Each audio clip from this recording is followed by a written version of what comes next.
What Radio, the music you want. With your host, Keys Dan. I am the smartest man alive! RadioWhat.com. What's up, party people? It's Keys Dan with RadioWhat.com and DJLittleRock.com, coming at you live and in living color from the Radio What studios. And this is my podcast, What Makes You Smarter. It's kind of a companion podcast to the What Makes You Famous podcast. I'm addicted to podcasts. I'm not going to lie to you. I want to do these all the time. So I want to learn things, and maybe you want to learn things as well. So I'm going to add this to the feed, What Makes You Smarter. It's me learning stuff. I find that when I talk things through, I learn them better. So if you like the sound of my voice, if you find it soothing, well, maybe you'll take this journey along with me. What makes you smarter? Today on the program, I want to learn more about St. Patrick's Day.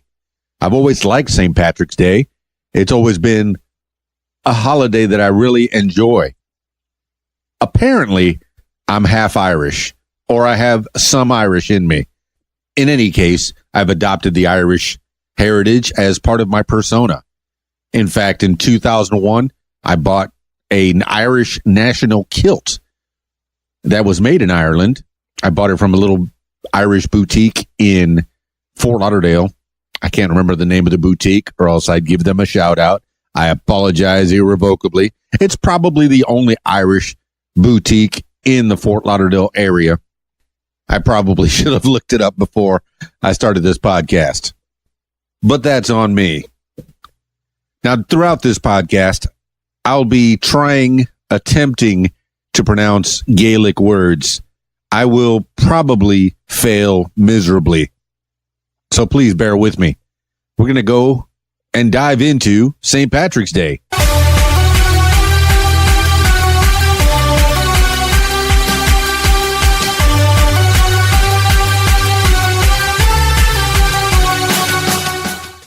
Let's start off with a definition of St. Patrick's Day. St. Patrick's Day, or the Feast of St. Patrick. I'm hungry already. Is a cultural and religious celebration held on the 17th of March, the traditional death date of St. Patrick. Apparently, he lived from AD 385 to 461. He is the foremost patron saint of Ireland. St. Patrick's Day was made an official Christian feast day in the early 17th century and is observed by the Catholic Church, the Anglican Communion, especially the Church of Ireland, the Eastern Orthodox Church, and the Lutheran Church. The day commemorates St. Patrick and the arrival of Christianity in Ireland, and celebrates the heritage and culture of the Irish in general.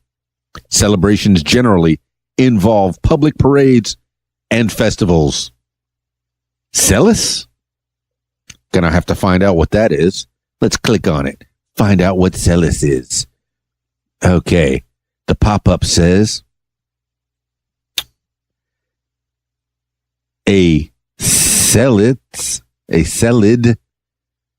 Scottish Gaelic pronunciation, is a traditional Scottish or Irish social gathering. In its most basic form, it simply means a social visit.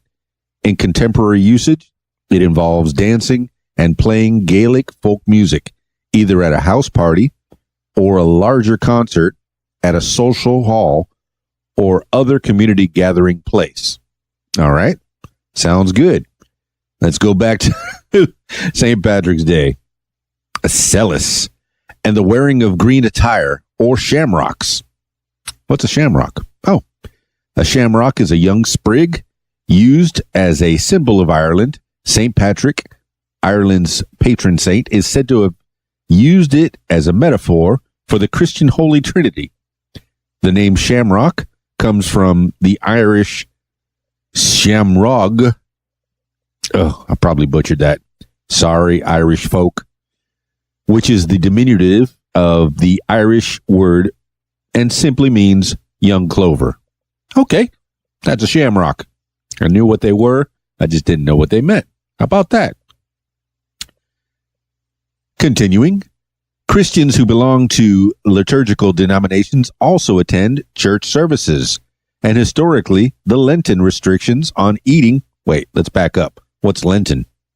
Lent is a solemn religious observance in the Christian liturgical calendar that begins on Ash Wednesday and ends approximately 6 weeks later, before Easter Sunday. The purpose of Lent is the preparation of the believer for Easter through prayer, doing penance, mortifying the flesh. Oh, let's dig into that. What's mortifying of the flesh? Okay, the pop-up there says, mortification of the flesh is an act by which an individual or group seeks to mortify or put to death their sinful nature as a part of the process of sanctification. In Christianity, common forms of mortification that are practiced to this day include fasting, abstinence, as well as pious kneeling. Also common amongst Christian religious orders in the past were the wearing of sackcloth. Well, let's dig into what's sackcloth. Sackcloth is a coarsely woven fabric, usually made of goat's hair, and it later came to mean also a garment made of such cloth, which was chiefly worn as a token of mourning by the Israelites. All right, that's sackcloth. Continuing. As well as flagellation. Okay, this is continuing with the mortification of the flesh, as well as flagellation in imitation of Jesus of Nazareth, suffering and death by crucifixion. Whew. Mortification of the flesh. Let's go back to Lent. In addition to mortifying the flesh, repentance of sins, almsgiving. Let's see what that is. Alms or almsgiving involves giving to others as an act of virtue, either materially or in the sense of providing capabilities like education for free. It exists in a number of religions and regions. Okay, that's alms. Continuing after almsgiving in Lent is denial of ego. What's that? Denial of ego. Pop-up. Asceticism. ASCETICISM.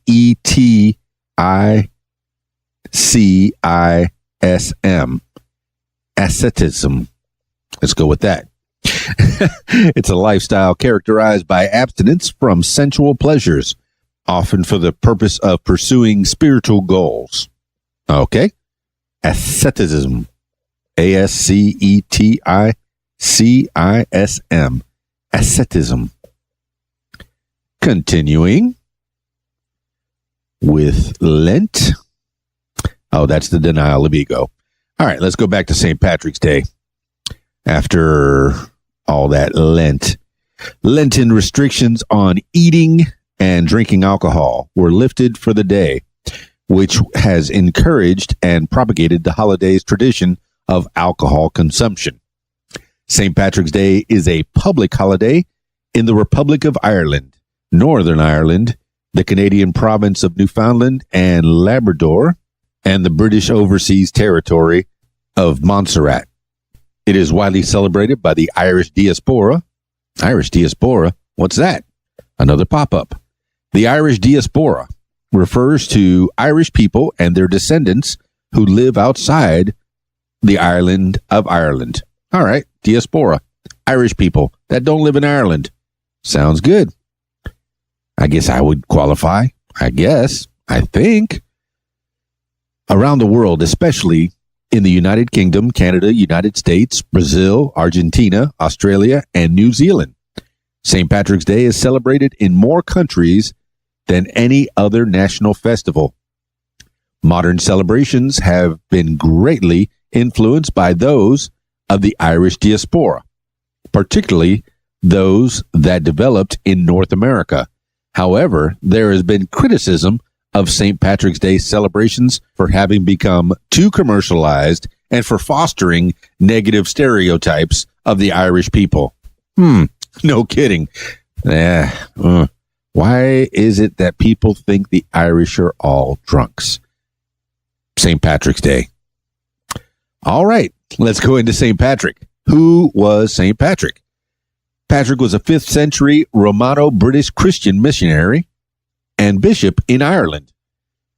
Much of what is known about St. Patrick comes from the Declaration, which was allegedly written by Patrick himself. It is believed that he was born in Roman Britain in the 4th century into a wealthy Romano-British family. His father was a deacon, and his grandfather was a priest in the Christian church. According to the Declaration, at the age of 16, he was kidnapped by Irish raiders and taken as a slave to Gaelic Ireland. It says that he spent 6 years there working as a shepherd, and that during this time he found God. That's in quotation marks. The Declaration says that God told Patrick to flee the coast, where a ship would be waiting to take him home. After making his way home, Patrick went on to become a priest. According to tradition, Patrick returned to Ireland to convert the pagan Irish to Christianity. The Declaration says that he spent many years evangelizing in the northern half of Ireland and converted, quotation, thousands. Patrick's efforts against the Druids were... Wait, I know what Druids... Well, I know something about Druids. Let's find out more. A little pop-up here. A Druid was a member of the high-ranking professional class in ancient Celtic or Celtic cultures. How do you say it? Celtic or Celtic? Perhaps best remembered as religious leaders. They were also legal authorities, adjudicators, lore keepers, medical professionals, and political advisors. While the Druids are reported to have been illiterate, they are believed to have been prevented by doctrine from recording their knowledge in written form. Thus, they left no written accounts of themselves. They are, however, attested in some detail by their contemporaries from other cultures, such as the Romans and the Greeks. Okay, that's what the Druids are. Back to St. Patrick. Patrick's efforts against the Druids were eventually turned into an allegory in which he drove, quotation mark, snakes out of Ireland, despite the fact that snakes were not known to inhabit the region. Okay, I've always heard about the snakes. Tradition holds that he died on the 17th of March and was buried in Downpatrick. Over the following centuries, many legends grew up around Patrick, and he became Ireland's foremost saint. Cool. Let's go into the celebrations and traditions. Today's St. Patrick's Day celebrations have been greatly influenced by those that developed amongst the Irish diaspora, especially in North America, until the late 20th century. St. Patrick's Day was often a bigger celebration among the diaspora than it was in Ireland. Okay, that makes sense. Celebrations generally involve public parades and festivals, Irish traditional music sessions, and the wearing of green attire or shamrocks. There are also formal gatherings such as banquets and dances, although these were more common in the past. St. Patrick's Day parades began in North America in the 18th century, but did not spread to Ireland until the 20th century. The participants generally include marching bands, the military, fire brigades, cultural organizations, charitable organizations, voluntary associations, youth groups, fraternities, and so on. However, over time, many of the parades have become more akin to a carnival. More effort is made to use the Irish language, especially in Ireland, where the week of St. Patrick's Day is Irish Language Week. Cool. I need to learn some Gaelic. Since 2010, famous landmarks have been lit up in green on St. Patrick's Day as part of Tourism Ireland's Global Greening Initiative, and that's in quotation marks, or quotation marks, going green for St. Patrick's Day. The Sydney Opera House and the Sky Tower in Auckland were the first landmarks to participate, and since then, over 300 landmarks in 50 countries across the globe have gone green for St. Patrick's Day. Cool. Christians may also attend church services, and the Lenten restrictions on eating and drinking alcohol are lifted for the day. Perhaps because of this, drinking alcohol, particularly Irish whiskey, beer, or cider, has become an integral part of the celebrations. The St. Patrick's Day custom of, quote, drowning the shamrock, or, quote, wetting the shamrock, was historically popular, especially in Ireland. At the end of the celebrations, a shamrock is put into the bottom of a cup, which is then filled with whiskey, beer, or cider. It is then drunk as a toast to St. Patrick, Ireland, or those present. The shamrock would either be swallowed with the drink or taken out and tossed over the shoulder for good luck.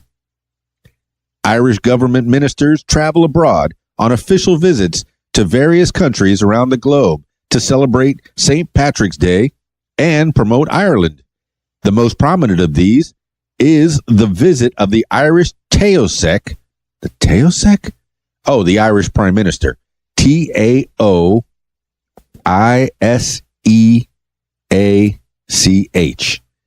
I think every time I see that word, I'm just going to say Irish Prime Minister. I hate butchering your language. I'm sorry, Irish folk. With the U.S. president, which happens on or around St. Patrick's Day. Traditionally, the Irish Prime Minister presents the U.S. president a Waterford crystal bowl filled with shamrocks. This tradition began in 1952. The Irish ambassador to the U.S., John Hearn, sent a box of shamrocks to President Harry S. Truman. From then on, it became an annual tradition of the Irish ambassador to the U.S. to present the St. Patrick's Day shamrock to an official in the U.S. president's administration.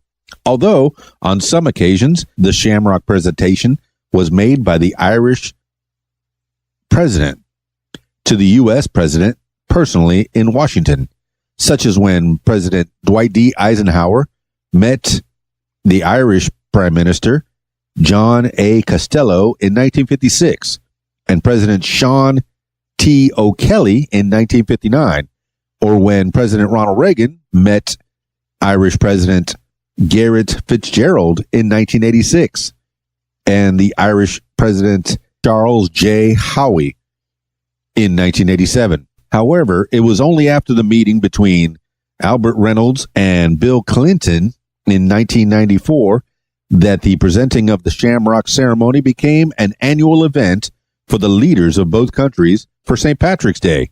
1994. All right, let's continue on learning about St. Patrick's Day with one of my favorite things about the celebration is wearing green.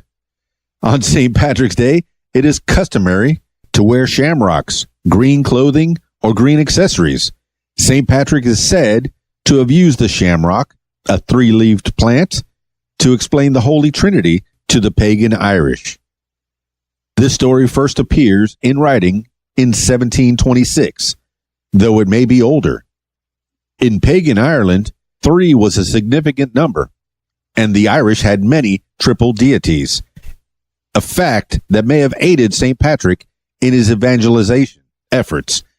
Patrick Monahan says there's no evidence that the shamrock was sacred to the pagan Irish.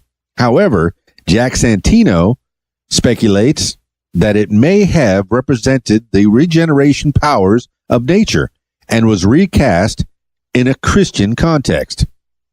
Icons of St. Patrick often depict the saint with a cross in one hand and a sprig of shamrocks in the other. Roger Holman writes, "We can perhaps see St. Patrick drawing upon the visual concept of the Triskele." What's a Triskele? Pop up. A Triskelion, or Triskele, is a motif consisting of a triple spiral exhibiting rotation symmetry. The spiral design can be based on interlocking Archimedean spirals or represent 3 bent human legs. Okay. A triskelion is a traditional symbol of Sicily, where it is called the Trinacera, from the Greek three. It consists of three large capes. Okay. So it's a three-pointed symbol, triskelion, which uses the shamrock to explain the Trinity. Okay. So he kind of used the three leaves to explain when they were already with a three-headed deity. The first association of the color green with Ireland is from the 11th century pseudo-historical book. And here comes my butchering of the Gaelic, Labor Gabala Erin, the book of the taking of Ireland, which forms part of the mythological cycle in Irish mythology and describes the story of Goldel Glass, who is credited as the eponymous ancestor of the Gaels and creator of the Goldelic languages, which is Irish, Scottish Gaelic, and Manx. Manx, pop-up. Manx language, also known as the Manx Gaelic, and historically spelled Manx, is a Gaelic Celtic language of the Indo-European language family that was first spoken. Oh, the Isle of Man. Okay, there you go. That's Manx. They're from the island of Man, and they speak this form of Gaelic. Moving on. In the story, Godel Glass, who was the son of Scota and Newell, was bitten by a snake and was saved from death by Moses, placing his staff on the snake bite. As a reminder of the incident, he would retain a green mark that would stay with him, and he would lead his people to a land that would be free of snakes. This is emphasized in his name, Goidel, which was anglicized to the word Gaelic, and glass, which is the Irish word for green. Another story from the Labor Gabala Erin, written after the adventures of Godel Glass, refers to Ith climbing the tower, in reference to the Tower of Hercules.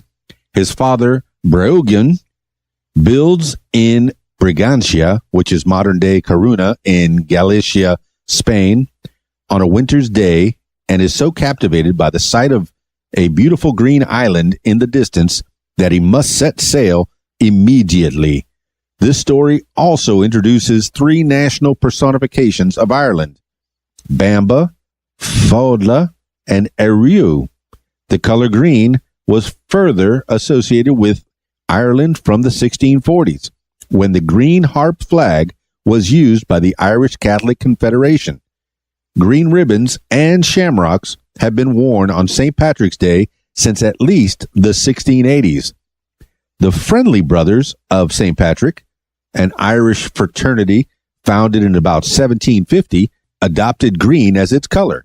However, when the Order of St. Patrick, an Anglo-Irish chivalric order, was founded in 1783, it adopted blue as its color, which led to blue being associated with St. Patrick.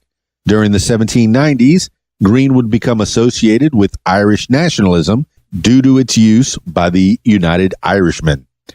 This was a Republican organization, led mostly by Protestants, but with many Catholic members, who launched a rebellion in 1798 against British rule.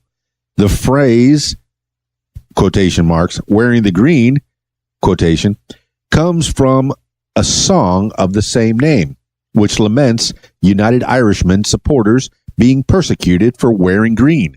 The late 19th century and early 20th centuries have seen the reemergence of Irish cultural symbols, such as the Irish language, Irish mythology, and the color green. Through the Gaelic revival and the Irish literary revival, which served to stir Irish nationalist sentiment. The influence of green was more prominently observable in the flags of the 1916 Easter Rising, such as the Sunburst flag, the Starry Plough flag, the Proclamation flag of the Irish Republic, which was flown over the General Post Office in Dublin, together with the Irish tricolor. Throughout these centuries, the color green and its association with St. Patrick's Day grew. The wearing of the St. Patrick's Day cross was also a popular custom in Ireland until the early 20th century. These were a Celtic Christian cross made of paper that was covered with silk or ribbon of different colors and a bunch of rosette of green silk in the center. Okay, I'm learning a little bit more about St. Patrick's Day, and hopefully you're still with me and learning along with me. Let's go over some of the celebrations by region. In Ireland, St. Patrick's Feast Day, as a kind of national day, was already being celebrated by the Irish in Europe in the 9th and 10th centuries.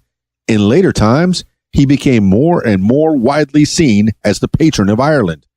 St. Patrick's Feast Day was finally placed on the universal liturgical calendar in the Catholic Church due to the influence of the Waterford-born Franciscan scholar Luke Wadding in the early 1600s. St. Patrick's Day thus became a holy day of obligation for Roman Catholics in Ireland. It is also a feast day in the Church of Ireland, which is part of the worldwide Anglican Communion. The church calendar avoids the observance of saints' feasts during certain solemnities, moving the saints' day to a time outside of those periods. St. Patrick's Day is occasionally affected by this requirement. When the 17th of March falls during Holy Week, this happened in 1940 when St. Patrick's Day was observed on the 3rd of April to avoid it coinciding with Palm Sunday, and again in 2008, where it was officially observed on the 15th of March. St. Patrick's Day will not fall within Holy Week again until 2160. However, the popular festivities may still be held on the 17th of March or on a weekend near to the feast day. In 1903, St. Patrick's Day became an official public holiday in Ireland. This was thanks to the Bank Holiday Act in 1903, an act of the United Kingdom Parliament introduced by Irish Member of Parliament James O'Meara. O'Meara later introduced the law which required that public houses be shut on the 17th of March after drinking got out of hand, a provision that was repealed in the 1970s. The first St. Patrick's Day in Ireland was held in Waterford in 1903. The week of St. Patrick's Day 1903 had been declared Irish Language Week by the Gaelic League, and in Waterford, they opted to have a procession on Sunday, the 15th of March. The procession was comprised of the mayor and members of the Waterford Corporation, the Trades Hall, the various trade unions and bands, who included the Berwick Saint Band and the Thomas Francis Meagher Band. The parade began at the premises of the Gaelic League in George's Saint and finished in the People's Park, where the public were addressed by the mayor and other dignitaries. On Tuesday, the 17th of March, most Waterford businesses, including public houses, were closed, and marching bands paraded as they had 2 days previously. The Waterford Trades Hall had been emphatic that the national holiday be observed. On St. Patrick's Day 1916, the Irish Volunteers, an Irish national paramilitary organization, held parades throughout Ireland. The authorities recorded 38 St. Patrick's Day parades involving 6,000 marchers, almost half of whom were said to be armed. The following month, the Irish Volunteers launched the Easter Rising against British rule. This marked the beginning of the Irish Revolutionary period and led to the Irish War of Independence and Civil War. During this time, St. Patrick's Day celebrations in Ireland were muted, although the day was sometimes chosen to hold large political rallies. The celebrations remained low-key after the creation of the Irish Free State, the only state organized observance was a military procession and trooping of the colors, an Irish language mass attended by government ministers.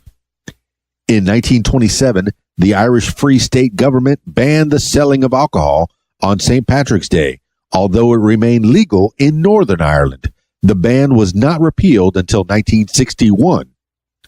The first official state-sponsored St. Patrick's Day parade in Dublin took place in 1931.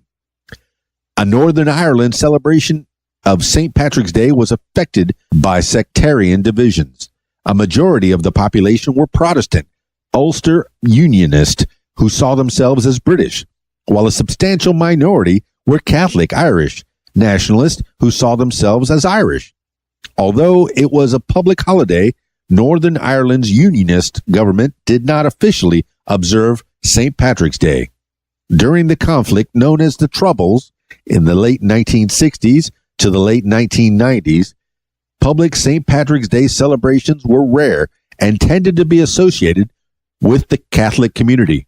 In 1976, Loyalists detonated a car bomb outside the pub crowded with Catholics celebrating St. Patrick's Day. In Dungannon, 4 civilians were killed and many injured.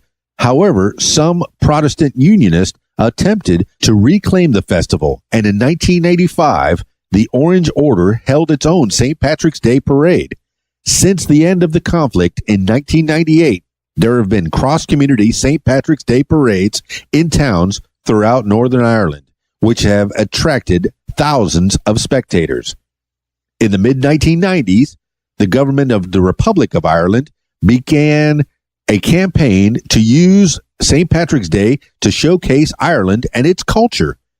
The government set up a group called St. Patrick's Festival with the aims of 1. To offer a national festival that ranks amongst the greatest celebrations in the world. 2. To create energy and excitement throughout Ireland via innovation, creativity, grassroots involvement, and marketing activity. 3. To provide the opportunity and motivation for people of Irish descent and those who sometimes wish they were Irish to attend and join the imaginative and expressive celebrations. 4. To project internationally an accurate image of Ireland as a creative, professional, and sophisticated country with wide appeal. That makes sense. They were trying to get rid of that stigma that Irish people drink too much. No, they're more than that.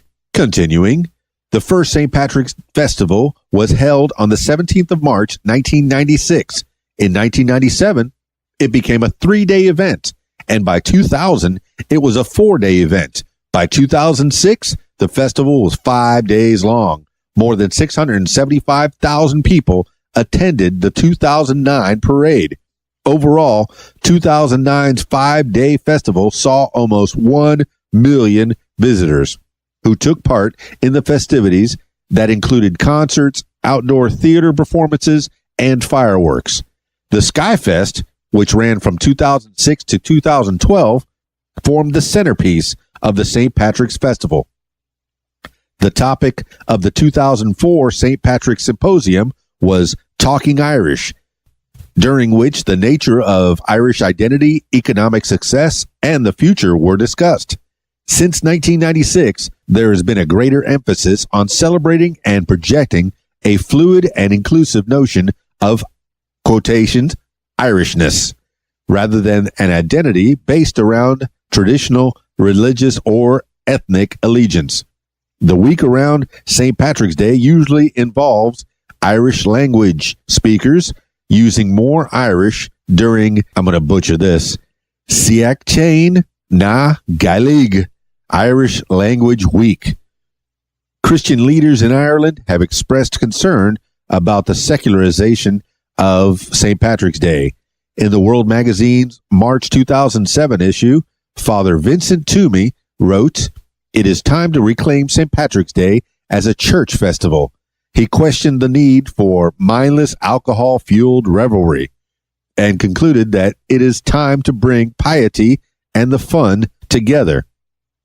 As well as Dublin, Many other cities, towns, and villages in Ireland hold their own parades and festivals, including Cork, Belfast, Derry, Galway, Kilkenny, Limerick, and Waterford.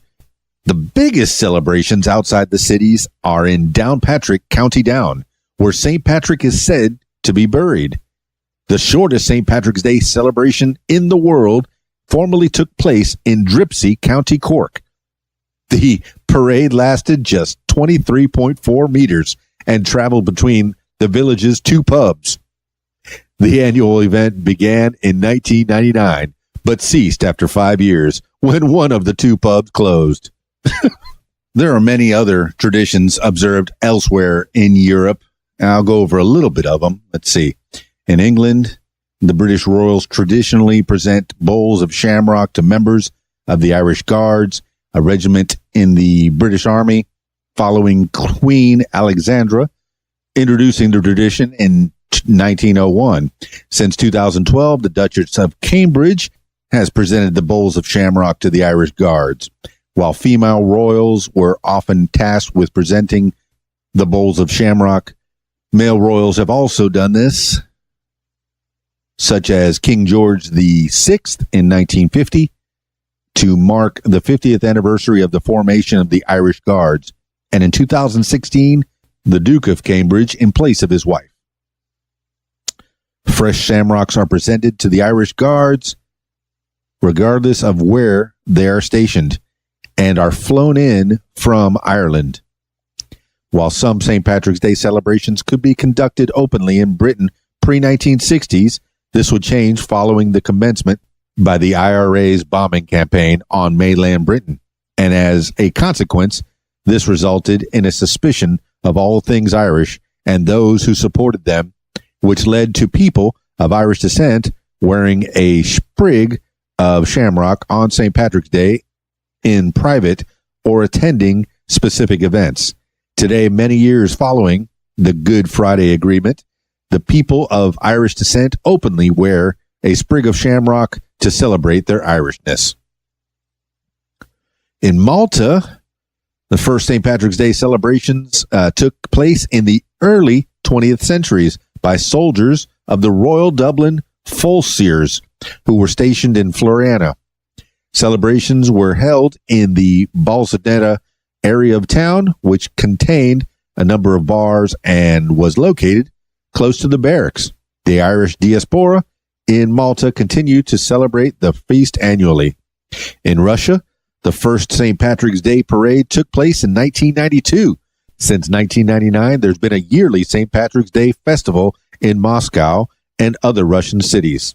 In Sarajevo, the capital city of Bosnia and Herzegovina, has a large Irish expatriate community. The community established the Sarajevo Irish Festival in 2015, which is held for 3 days around and including St. Patrick's Day. In Scotland, the Scottish town of Coatbridge, where the majority of the town's population are of Irish descent, also has a St. Patrick's Day festival, which includes celebrations and parades in the town center. In Switzerland, where St. Patrick's Day in Switzerland is commonly celebrated on the 17th of March, with festivities similar to those in neighboring Central European countries, it is not unusual for Swiss students to organize celebrations in their own living spaces on St. Patrick's Eve. Most popular are usually those in Zurich's Christfor. Traditionally, guests also contribute with beverages and dress in green. In Japan, St. Patrick's Day parades are now held in many locations across Japan. The first parade in Tokyo was organized by the Irish Network in Japan in 1992. In Korea, the Irish Association of Korea has celebrated St. Patrick's Day since 1976 in Seoul, the capital of South Korea. In Malaysia, the St. Patrick Society of Selangor, founded in 1925, organizes a yearly St. Patrick's Day ball, described as the biggest St. Patrick's Day celebration in Asia.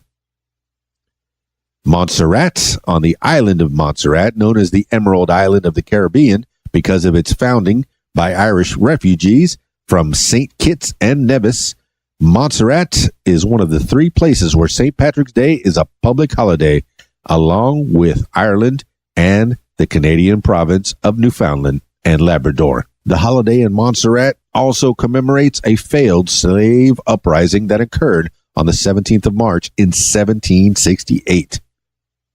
On the International Space Station, the astronauts on board have celebrated the festival in different ways. Irish-American Catherine Coleman played a 100-year-old flute belonging to Matt Malloy and a tin whistle belonging to Paddy Moloney, both members of the Irish musical group The Chieftains, while floating weightless in the space station on St. Patrick's Day in 2011.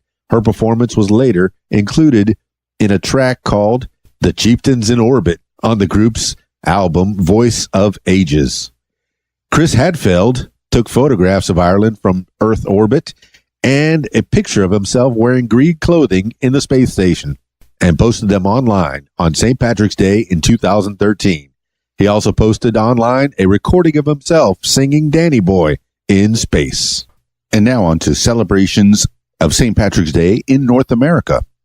In Canada, one of the longest running and largest St. Patrick's Day in North America occurs each year in Montreal, whose city flag includes a shamrock in its lower right quadrant.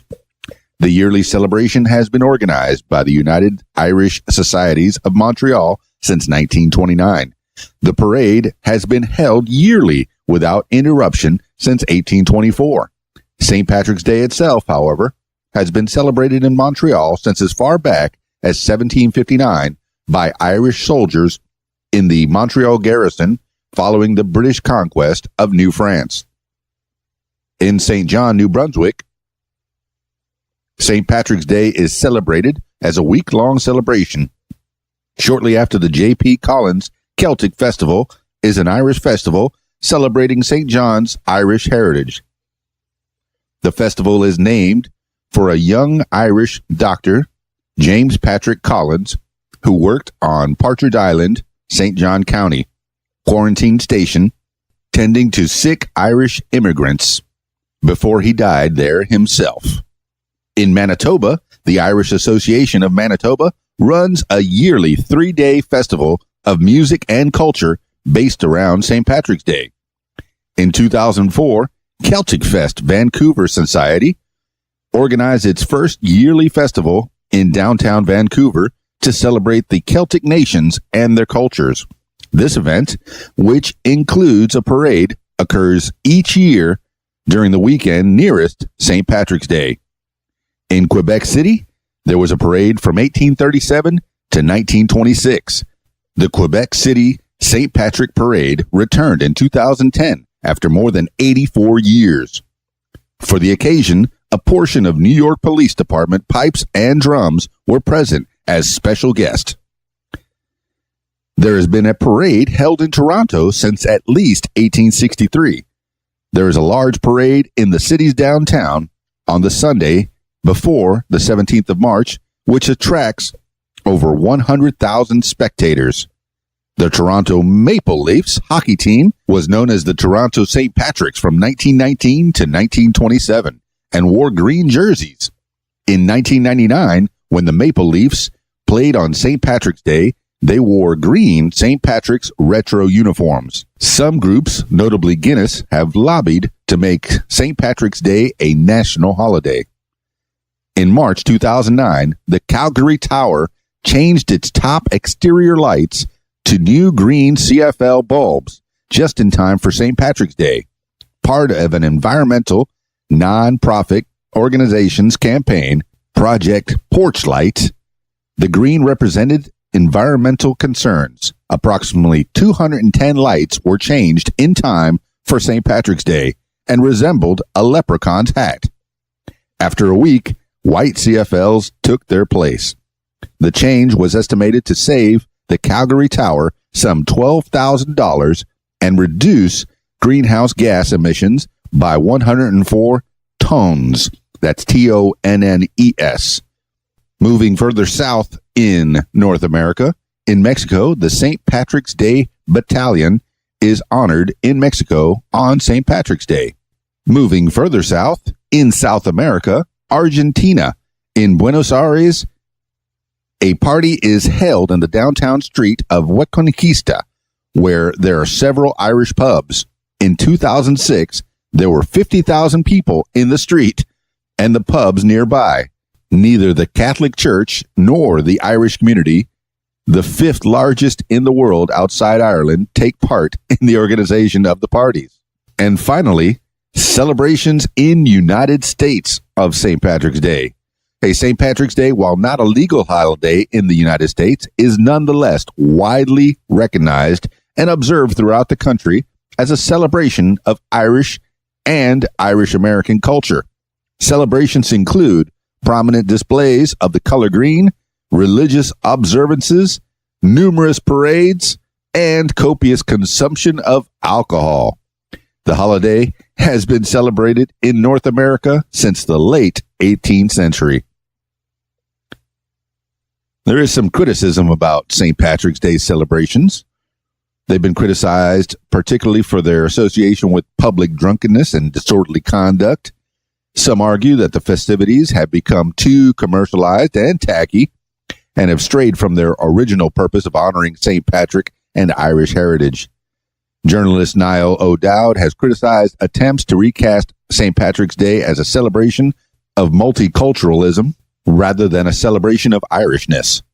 St. Patrick's Day celebrations have also been criticized for fostering demeaning stereotypes of Ireland and Irish people. An example is the wearing of leprechaun outfits, which is based on a derogatory 19th century caricatures of the Irish. In the run-up to St. Patrick's Day in 2014, the Ancient Order of Hibernians successfully campaigned to stop major American retailers from selling novelty merchandise that promoted negative Irish stereotypes.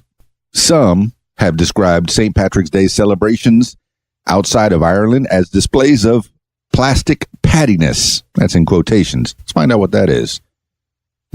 Plastic pattiness. Oh, plastic patty. It's a slang expression describing a synthetic impression of personalities seeking assimilation to contemporary and traditional Irish culture. You're a plastic patty. Great. Additionally, LGBT groups in the U.S. were banned from marching in St. Patrick's Day parades in New York City and Boston, resulting in the landmark Supreme Court decision of Hurley versus Irish American Gay, Lesbian, and Bisexual Groups of Boston. In New York City, the ban was lifted in 2014, but LGBT groups still find that barriers to participation exist. In Boston, the ban on LGBT group participation was lifted in 2015. And that wraps up my delve into St. Patrick's Day, St. Patrick, and the celebrations around the world.